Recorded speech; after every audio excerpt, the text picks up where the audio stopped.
என்னதான் நடக்குது இந்த உலகத்துல? அமெரிக்காவோட கம்பெனிஸ்லாம் வேலைக்கு ஆள் எடுப்பாங்கன்னு பார்த்தா ரோபாட்ட வேலைக்கு எடுக்கிறாங்களே அப்படிங்கிறது போல இருக்கு. வரக்கூடிய நாட்கள்லாம் பார்த்தோம்னா எல்லாத்துக்கும் வேலை இருக்குமா இல்ல எப்படி அப்படிங்கிற கேள்வி இருக்கு. இல்ல போர்னு எல்லா பக்கத்துலயும் உச்சகட்டத்துல இருக்கு இல்லையா? போர்ல எல்லாத்தையும் முடிச்சு விட்டுருவாங்களே. இப்போ உக்ரைன்ல ஒரு மாடல் அதே மாதிரி எல்லா பக்கத்தையும் ஃபாலோ பண்ணிடுவாங்களான்னு அச்சங்கள் இருக்கு. ஏன் என்ன காரணம் அப்படின்னா ஒரு வீடியோ லோட் ஆயிருக்கும். ஹியூமனாய்டு ரோபாட், மனிதர் போலயே இருக்கக்கூடிய ரோபாட்ஸ். ஸோ இப்போ அந்த ரோபாட்ஸ் வந்து பாத்தீங்கன்னா அட்டானமஸா அதுவே இதுதான் வேலை அப்படிங்கிற சொல்லிட்டோம்னா அதுவே முடிவெடுத்து என்ன பண்ணும் ஏது பண்ணும் நம்ம வேலையை எப்படி செய்யணும் அப்படிங்கிறது போல தொடர்ந்து கண்டினியூஸா எந்த ஒரு ஓய்வு ரெஸ்ட் எதுவும் இல்லாம 8 மணி நேரத்துக்கு வேலை செய்யுதாம். ஹெலிக்ஸ் 02 அப்படிங்கிற வெர்ஷன் வந்து பாத்தீங்கன்னா தொடர்ச்சியா 8 மணி நேரத்துக்கு வேலை செய்யுது. இப்போதைக்கு கரண்டா பார்சல் செக்கிங் வேலையை கொடுத்துருக்காங்க. அது அப்படியே எப்படிங்க அப்படிங்கிற கேள்வி இருக்கு. ஆல்ரெடி வந்து பாத்தீங்கன்னா கோடிங் பண்றவங்களுக்கு எல்லாம் தெரிஞ்சிருக்கும். சாட் ஜிபிடி இது போல வந்ததுல இருந்து அது அவ்வளவுதான். இதுக்கப்புறம் கம்ப்யூட்டர் சயின்ஸ் படிக்கிறவங்களுக்கு எல்லாம் என்ன எதிர்காலம் இருக்க போகுது அப்படிங்கிறதே அச்சங்கள் தான். ஏன் அப்படின்னா எல்லாமே கம்ப்யூட்டர் எல்லாமே பண்ணிக்குது அப்படின்னா சும்மா ஒரு டெக்ஸ்ட் கொடுத்தோம்னா எல்லாம் பண்ணிக்குது. அதுவே எல்லாமே முடிவெடுத்துக்கும் அப்படின்னா நம்மளுக்கு எல்லாம் போன் பண்ணி ஏங்க உங்களுக்கு இந்த மாதிரி, ஏன்னா அதெல்லாம் ஆல்ரெடி யூடியூப் கூகுள்லாம் வந்து பாத்தீங்கன்னா செஞ்சே காமிச்சிட்டாங்க. அப்பாயின்மெண்ட் ஃபிக்ஸ் பண்றது இது போல வீடியோக்கெல்லாம் அந்த டைம்ல ரொம்ப பிரபலமா இருந்தது. சுந்தர் பிச்சை அவர்கள் பண்ணிட்டு இருந்தார் அந்த டைம்ல.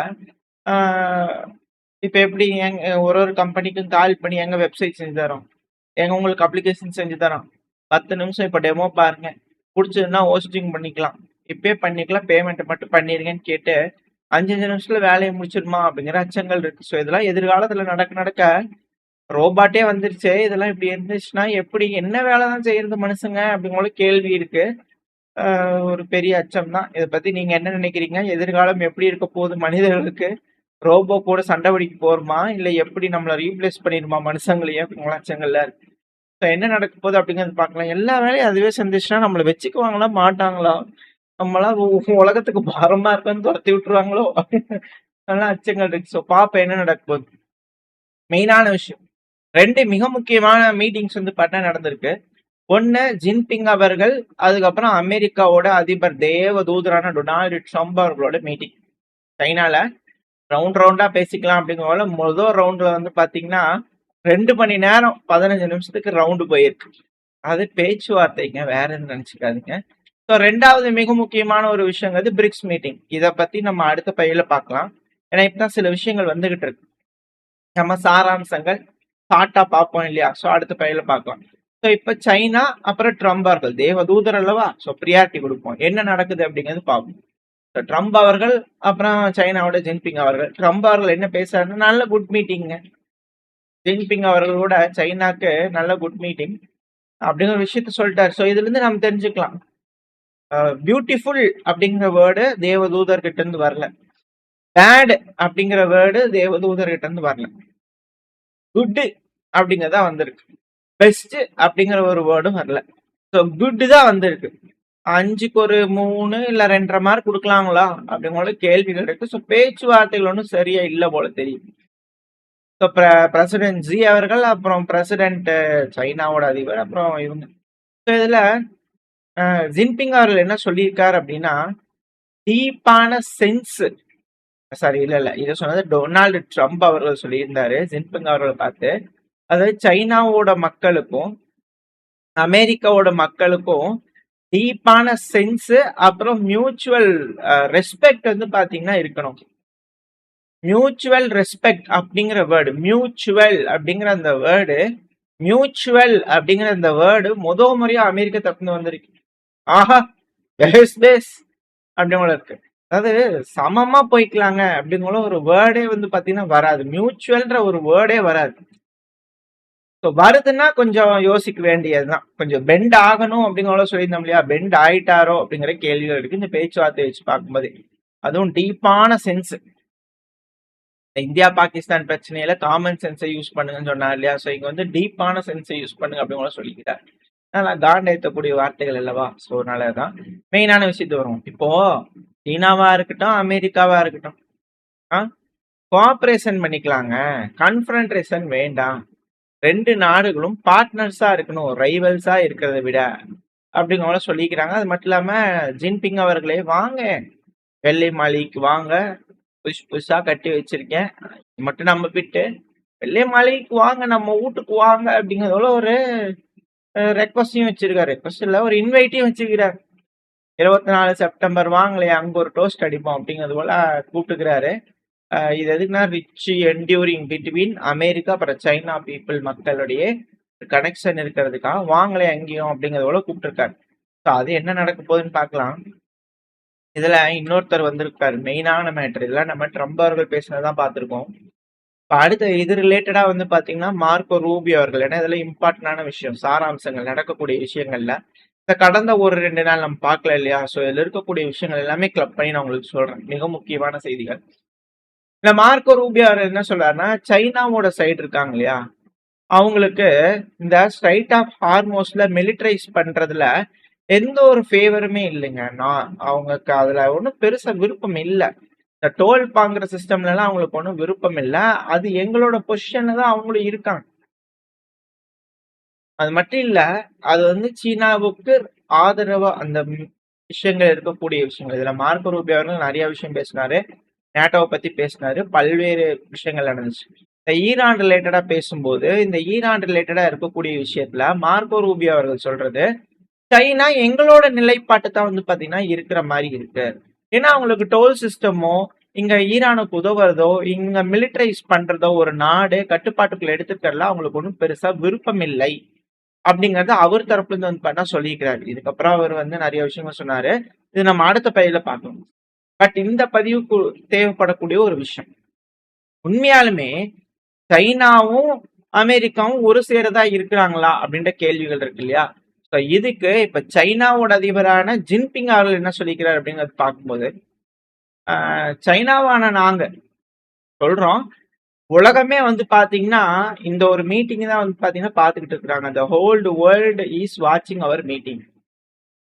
அந்த இடத்துல ஜின்பிங் அவர்கள் என்ன சொல்றாரு அப்படின்னா, ட்ரம்ப் அவர்கள்ட்ட அமெரிக்காவும் சைனாவும் வந்து பாத்தீங்கன்னா கான்ஃபிளிக்டுக்குள்ள வந்துருவோம்.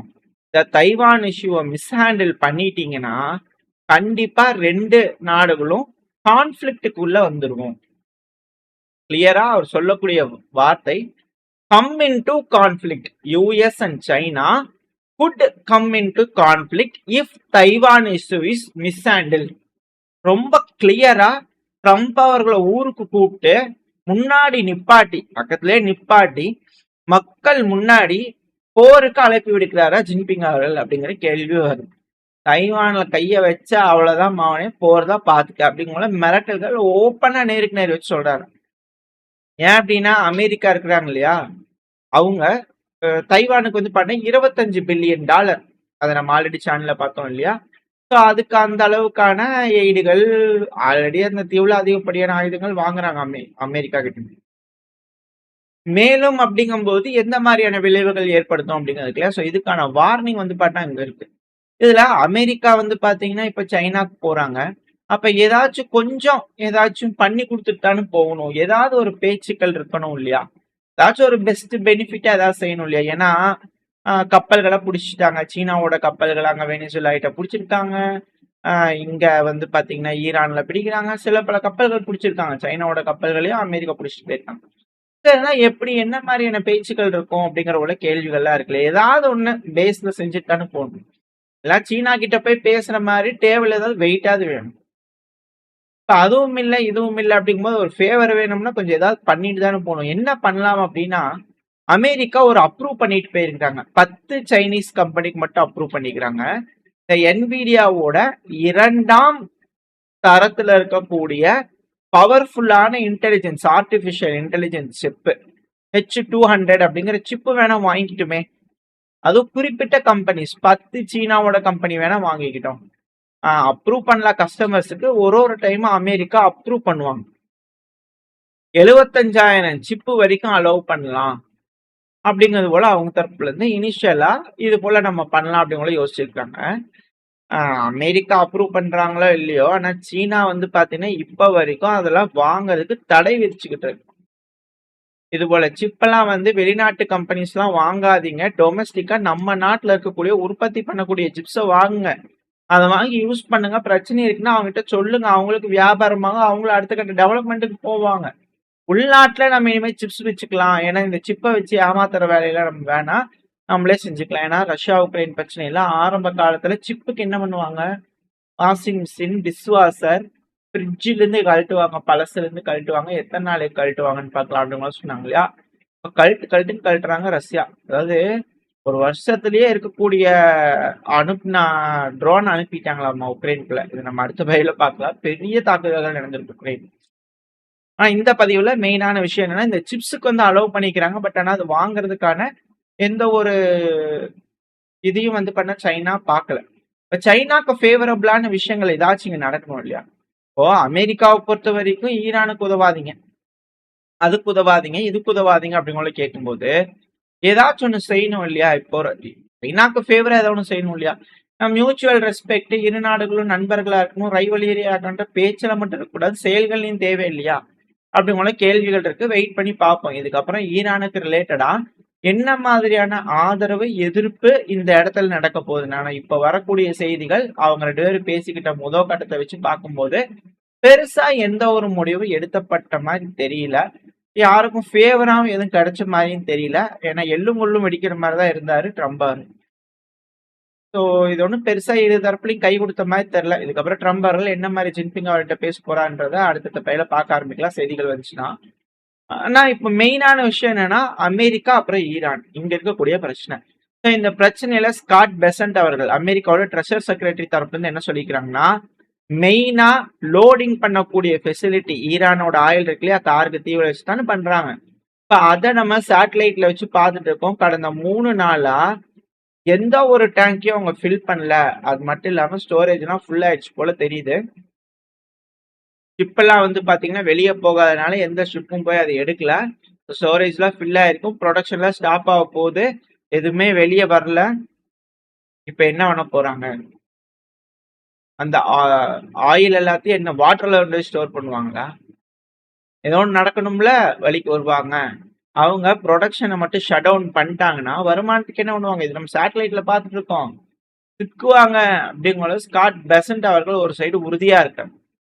இன்னொரு சைடு சென்ட்ரல் கமாண்ட் தரப்புல இருந்து கிளியரான விஷயங்களை சொல்லிக்கிட்டு இருக்காங்க. ஏன்னா கேள்விகள் அமெரிக்கால அதிகமா கேட்கறாங்க இல்லையா? ஸோ அதில் சென்ட்ரல் கமாண்ட் தரப்புன்னு சொல்லிட்டு இருக்காங்க. திருப்பி அதே ட்ரம்ப் சொல்லக்கூடிய விஷயங்கள் தான். நாங்க ரெஸ்பான்ஸ் கொடுத்துருக்கோம். எங்களுக்கு ஏற்படக்கூடிய அந்த த்ரெட், அதாவது அந்த அச்சுறுத்தலுக்கு எகைன்ஸ்டா ரெஸ்பான்ஸை கொடுத்துருக்கோம். இஸ்லாமிக் ரிபப்ளிக் ஆஃப் ஈரான் இருக்காங்களே 47 வருஷமா டெரரைஸ் பண்ணிக்கிறாங்க இந்த ரீஜியனையே. பெரும் தாக்குதல் அமெரிக்கா மேல, மிக முக்கியமான இன்ட்ரெஸ்ட்ஸ் மேல எல்லாம், மிக முக்கியமான பகுதிகள் மேல எல்லாம் வந்து பாத்தீங்கன்னா தாக்குதல் பண்ணிக்கிறாங்க. அதுவும் கடந்த 30 மாசங்களா இந்த ஈரானுக்கு எகெயின்ஸ்டா வந்து பாத்தீங்கன்னா நம்ம போராடிட்டு இருக்கோம். இந்த எபிக் ஃபியூரி ஆரம்பிச்சதுல இருந்து வந்து பாத்தீங்கன்னா, ஏன்னா இந்த கடந்த 30 வருஷமே வந்து பாத்தீங்கன்னா இந்த டெரர் குரூப் அமெரிக்காவை இப்ப வரைக்கும் 350 தாக்குதல் பண்ணியிருக்கு. டிப்ளமேட்ஸ் மேலேயா இருக்கட்டும், வீரர்கள் மேலேயா இருக்கட்டும், 350 தாக்குதல் பண்ணியிருக்கு. அதுவும் இந்த 40 நாள் நடந்தது இல்லையா? 30 வருஷமா நடக்கக்கூடிய தாக்குதல இந்த 40 நாளோட வச்சு பாத்தீங்க அப்படின்னா கம்பேர் பண்ணி பாத்தீங்கன்னா சென்ட்ரல் கமாண்ட் இருக்கிறோம் இல்லையா, என்ன அச்சீவ் பண்ணிருக்கோம் தெரியுமா? நம்மளோட மிலிட்டரி அப்ஜெக்டிவ் 90% டிஃபென்ஸ் இண்டஸ்ட்ரியா அழிச்சாச்சு, பேஸ் அழிச்சாச்சு ஈரான். அவங்களால வந்து பாத்தீங்கன்னா இந்த ஆயுதம் தயாரிக்கக்கூடியதுல வருஷ கணக்கா யுகம் ஆகும் அதெல்லாம் ரெடி பண்ணி வர்றதுக்கு. அப்படிங்கிற சென்ட்ரல் கமாண்ட் தரப்பு வந்து டீட்டெயில்டான ரிப்போர்ட் கொடுத்துருக்காங்க. அதாவது ஏன் நம்ம ஈரானை அடிக்கணும், எங்க நம்ம ஈரான்ல அடிச்சோம், அதனால என்ன பயன் அப்படிங்கிற டீட்டெயில்டான விஷயத்த சென்ட்ரல் கமாண்ட் தரப்பு வந்து கொடுத்துருக்காங்க. இதை அமெரிக்கால ஆளுகின்ற அரசாங்கம் ரிபப்ளிகன்ஸ் அவங்க ஏத்துக்குவாங்க. எதிரில் இருக்கக்கூடிய இந்த எதிர்கட்சி ஏத்துக்குவாங்களா? ஏன்னா எல்லாரும் இப்ப எதிர்கட்சியை கொஞ்சம் மானிட்டர் பண்ற மாதிரி இருக்குது. நம்ம ஊர் மட்டும் இல்ல, உலகமே அப்படித்தான் இல்லையா? அதனால வெயிட் பண்ணி பார்ப்போம். அமெரிக்காவுக்கு கொஞ்சம் கட்டம் சரியில்லை தான். இந்த சீனாவோட பேச்சுவார்த்தையில ஏதாவது சுமூகமா நடக்க போகுதா, ஈரானுக்கு என்ன நடக்க போகுது, பிரிக்ஸ் மீட்டிங்ல என்ன நடந்துச்சு, இது எல்லாத்தையும் அடுத்தடுத்து வரக்கூடிய தகவல்களை பார்க்க ஆரம்பிக்கலாம். ஓரளவுக்கான தகவல் இந்த பையில பார்த்துருப்போம். இந்த பதிவு எப்படின்னு உங்களுக்கு பிடிச்சுன்னா லைக் பண்ணுங்க, பிரச்சனை ஷேர் பண்ணிக்கோங்க. அது கூட மறக்காம நம்ம சேனல் சப்ஸ்கிரைப் பண்ணலாம், மறக்காம சப்ஸ்கிரைப் பண்ணிக்கோங்க. அப்படிதான் நம்ம போடக்கூடிய வீடியோக்களை வச்சு யூடியூப் 4 பேருக்கு ப்ரொமோட் பண்ணுவோம். உங்களோட அன்பு ஆதரவு எனக்கு எப்ப இருக்கணும் நம்பிக்கல அடுத்த பேர் சந்திக்கிறேன். Very stay safe. பை.